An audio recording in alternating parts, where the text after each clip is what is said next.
कैसे है मित्र लोग, सब लोग, आप लोग। नफ़रत एक ऐसी चीज़ है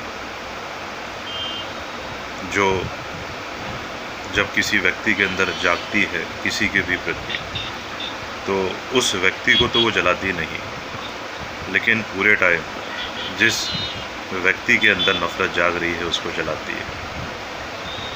और ये एक ऐसी आग है जो आपकी अच्छी खासी ज़िंदगी को नरक बना सकती है। और जिनसे आप नफ़रत करते हैं उनकी ज़िंदगी में कोई परिवर्तन नहीं आता है, पर आप स्वयं उस नफ़रत की आग में जलते रहते हैं। ऐसी कुंडलियाँ मुझे प्राप्त होती है जहाँ पर लोगों के प्रश्न रहते हैं कि इस नफ़रत को हम कैसे ख़त्म करें, क्योंकि जिसने नफ़रत का कुछ कारण होगा, किसी ने आपके साथ ठगी की होगी, छल किया होगा, पैसे लूटे होंगे, आपको आत्मिक कष्ट पहुंचाया होगा, बहुत से रीज़न्स होते हैं। तो it's really tough to get out of that kind of anger which is continuously there. उसका सिर्फ एक ही तरीका है, जब तक आप उन लोगों को माफ़ नहीं कर देते, क्षमा नहीं कर देते जिन्होंने आपके साथ गलत किया है, तब तक ये आग आपको हमेशा जलाती रहेगी। सामने वाले के साथ क्या होता है क्या नहीं होता है, क्योंकि वो तो अपना जीवन जी रहे हैं, वो तो आपकी लाइफ से एग्ज़िट कर चुके हैं। उनके साथ आप कई बार बदला लेना चाहते होंगे, आप सोचते होंगे कि कैसे भी करके मैं ऐसी तैसी कर दूँ उनकी, पर वो आप कर नहीं सकते।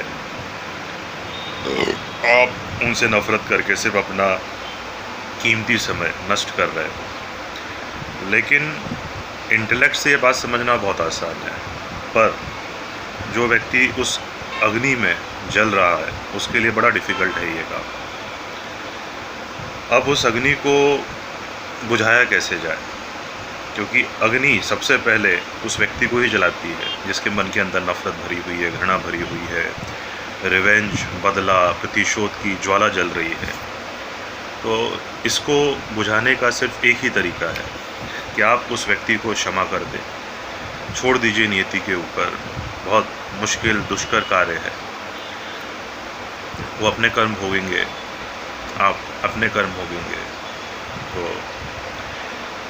कोई भी ऐसी वजह ढूंढे अपने इस जीवन में आगे बढ़ने की जिससे आप उन्हें क्षमा कर पाए, क्योंकि ये अग्नि धीरे धीरे आपको इतना भी जला सकती है कि आप बाकी जो जीवन के आनंद है उनसे दूर हो जाए। उनका कुछ भी नहीं बिगड़ने वाला है आपको यहाँ पे बैठ के नफ़रत करने से। They will leave their life according to their own karmas, and वो ही उनके साथ जाएंगे। अच्छा भी हो सकता है उनके साथ, बुरा भी हो सकता है, लेकिन आपको इसके बारे में नहीं सोचना है। जस्ट उन्हें उनके हाल पे छोड़ दे और अपनी ज़िंदगी में आगे बढ़ने की कोशिश करे। यही इसका एकमात्र सॉल्यूशन है। और उससे भी ज़्यादा ज़रूरी है कि आप स्वयं को क्षमा करें। आप उनको क्षमा तभी कर पाएंगे जब आप अपने आप को माफ़ कर पाएंगे। अपने आप को माफ़ करना भी इतना आसान नहीं है, क्योंकि किसी भी जीवन की प्रोसेस में आपका बहुत सारा समय जाता है। आप इंजीनियरिंग की तैयारी कर रहे हैं, आप जॉब की तैयारी कर रहे हैं, आपका अगर उसका जो रिज़ल्ट होता है वो मनोवांछित नहीं होता है, आपके मन में एक ग्रज बना रहता है कि यार मेरा समय वेस्ट हुआ, और उस चक्कर में आप अपने आने वाले समय को भी खोते जाते हैं। तो सबसे पहले अपने आप को क्षमा कीजिए। हर व्यक्ति से गलती होती है, आपसे भी कोई गलती हुई होगी, आपने वो गलती कर दी, अब उसके लिए आप कुछ भी नहीं कर सकते।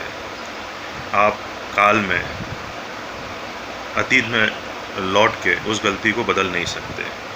ये जीवन का सबसे बड़ा नियम है। तो कोशिश कीजिए सबसे पहले उन्हें माफ़ करने की, और उससे भी बढ़ के अपने आप को माफ़ करने की, अपनी उन गलतियों के लिए जो आपसे जाने अनजाने हो गई किसी पे भरोसा करके, और आपने अपना जो कीमती समय है वो, और उसके साथ में जो दूसरे अवसर आपको प्राप्त होने वाले थे उस समय पे, लेकिन आपने वो अवसर गंवा दिए, आपने वो मौके गंवा दिए। तो क्षमा करिए अपने आप को और उस व्यक्ति को जिसकी वजह से, जिसकी नफ़रत में आप चल रहे हो और आप उसका कुछ कर नहीं सकते हो। क्षमादान ही एकमात्र उपाय है आपके इस नफ़रत से बाहर आने का। Thank you.